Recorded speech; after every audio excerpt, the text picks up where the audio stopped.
আমাকে কিছু রজনীগন্ধা আর গ্ল্যাডিওলাস দিন। দিচ্ছি।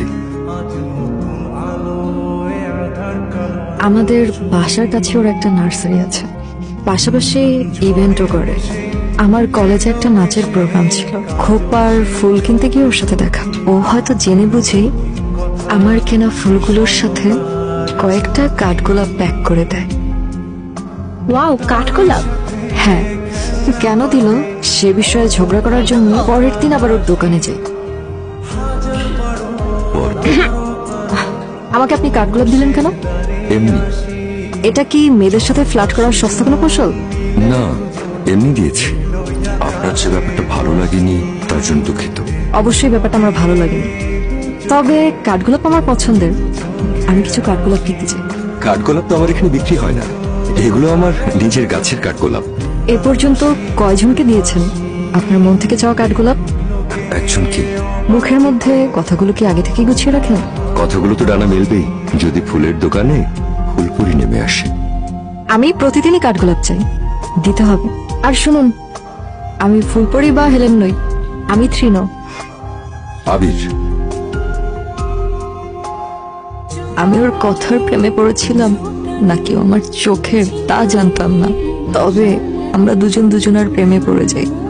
ও পৃথিবীর কোনো কিছুই বোঝে না, কিন্তু কিভাবে যেন আমার মন বুঝে যেত। এরপর 2-3 দিন কেটে যায়। আমি ভার্সিটির পরীক্ষা নিয়ে ব্যস্ত ছিলাম, আবিরের সাথে কোনো যোগাযোগ হয়নি। পরীক্ষা শেষে আমি ওর নার্সারিতে যাই, কিন্তু পাইনি। আবির আমাকে নিয়ে যে যে জায়গায় যেত সবখানেই গিয়েছে, কোথাও পাইনি। পুরো দুনিয়া তোমাকে খুঁজে ফেলেছে, কোথাও পাইনি। এভাবে পালালে কেন? পালাতে তো হবেই, আজকে না হয় কাল।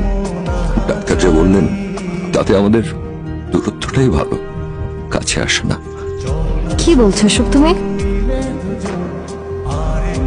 এটা ভুল, আমি এটা বিশ্বাস করি না। আমরা অন্য ডাক্তার দেখাবো। আমি কিছুতেই মেনে নিতে পারছিলাম না, আমি আবিরকে ছাড়া থাকতে পারবো না। আমার এক বিন্দুও বিশ্বাস হচ্ছিল না যে আবির এই পৃথিবীতে আর মাত্র 5 থেকে 6 মাস সার্ভাইভ করবে। আমার এই বিয়ে করার ব্যাপারটাকে বলতে পারো ওর নিজেরই শেষ ইচ্ছে, এই জন্যই তড়িঘড়ি করে বিয়েটা সেরে নিচ্ছি।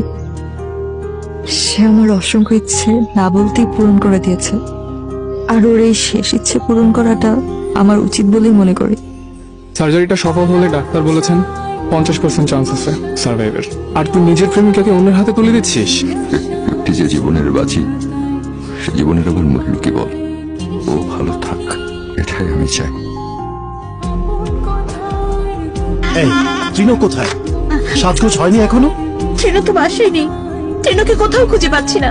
এ ঘর ও ঘর, ছাদের উপর সব জায়গায় খুঁজে দেখলাম, ট্রেনকে পাচ্ছি না। আমি যা করেছি সেটা ক্ষমার অযোগ্য, কিন্তু আমার কিছু করার ছিল না। আমি আসলে আপনাকে ভালোবাসতে পারবো না। হয়তো আবিরের স্মৃতিগুলো নিয়ে আজন্ম বেঁচে থাকবো। আমাকে ক্ষমা করে দিন প্লিজ। যে কটা দিন আবির বেঁচে থাকবে ওর স্মৃতি নিয়ে আমি বেঁচে থাকতে চাই। আমি শুধু ওর হয়েই বেঁচে থাকতে চাই। ওকে নিয়ে আমার স্মৃতির জীবন হোক, ওর সাথেই মরণ বাসর হোক। আবির, তুমি তো ফাঁকি দিয়ে চলে যাবে, আর তুমি চলে গিয়ে জিতে যাবে, তাই না? না, তা হবে না। আমি খুব বোকা আছি, আমাকে হারিয়ে নিজে জেতার জন্য সব আয়োজন করছো, কিন্তু শেষ পর্যন্ত তোমাকে আর সে সুযোগ দিচ্ছি না।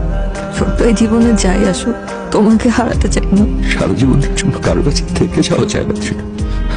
জীবনের গতি, ব্যর্থতা এখানেই।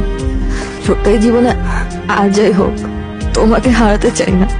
তুমি শুধু আমার হয়ে থেকো সারাজীবন, আমি তোমার হয়েই থাকবো।